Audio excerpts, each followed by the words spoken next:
Welcome to another video for General Science. In this video we're discussing current and circuits. There's two parts to this video just to keep the videos nice and short. And the first part you can see the terms that we're going to discuss in this video. So let's go ahead and jump in. We're talking about electric circuit. The technical definition for an electrical circuit is a complete path through which a charge will flow. So from beginning to end, that is the complete path.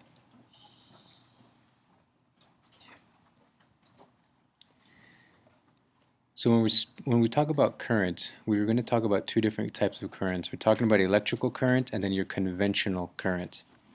Conventional current is a direction in which the positive charge moves. So let me explain this by first discussing how the electric current moves. So just listen to the word carefully, electric current. We're talking about the movement of electrons in this particular current.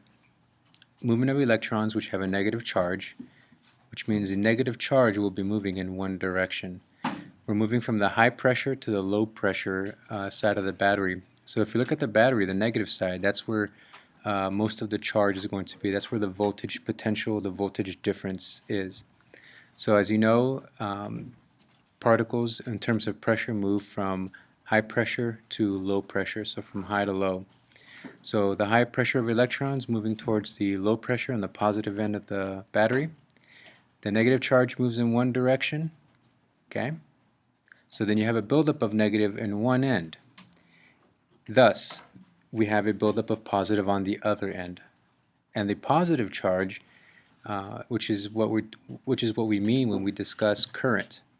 Okay, we're referring to the positive charge in the way that it's going.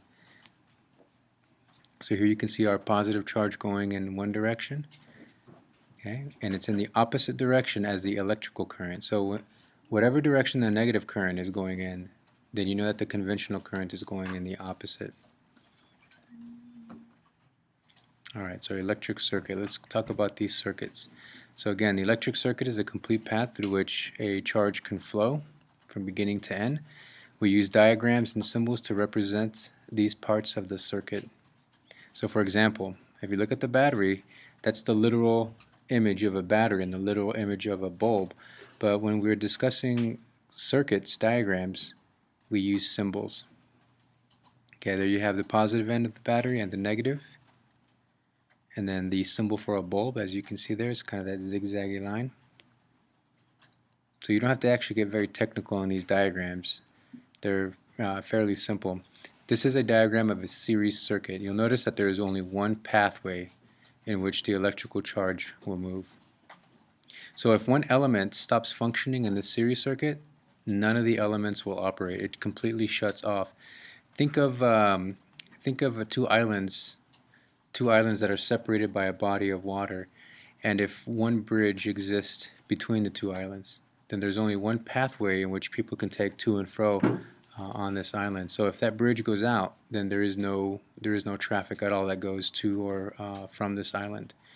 Likewise, in the series circuit, because there's one pathway, if you take out any of the elements, any of the components in the circuit, the entire thing can't operate.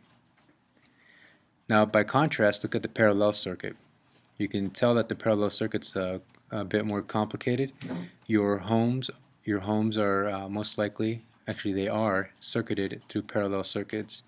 And you know this because when your bedroom light is off, you can still use your kitchen light, or you can still use your bathroom light. They're not completely related to each other. You can have one off and the other one on, or vice versa, and that it not affect the other. So if you could imagine your house being wired in a series circuit, then if your bathroom light was off, then all the lights would be off. Or if your bedroom light was off, then all of them would either have to be on or off at once. So again, here you have your literal images of the parallel circuits. I'm going to replace them with the diagram symbols. So with parallel circuits, if one of the elements goes out, then the rest of the elements can still operate. You don't have to have everything working, with the exception of the power source. You do need the power source functioning for the other elements to work. Alright, so I'm going to interject here real quick, and I want to use Christmas lights as an example because I think this example works perfect for what we're talking about. Back when I was a kid, when we would have Christmas lights, I would recall that when you would bust one of the lights, one of the bulbs, then the whole thing would go out. And it always aggravated me that that would happen. And if you understand series lights and parallel lights and how they're structured, how they're wired, then you understand why.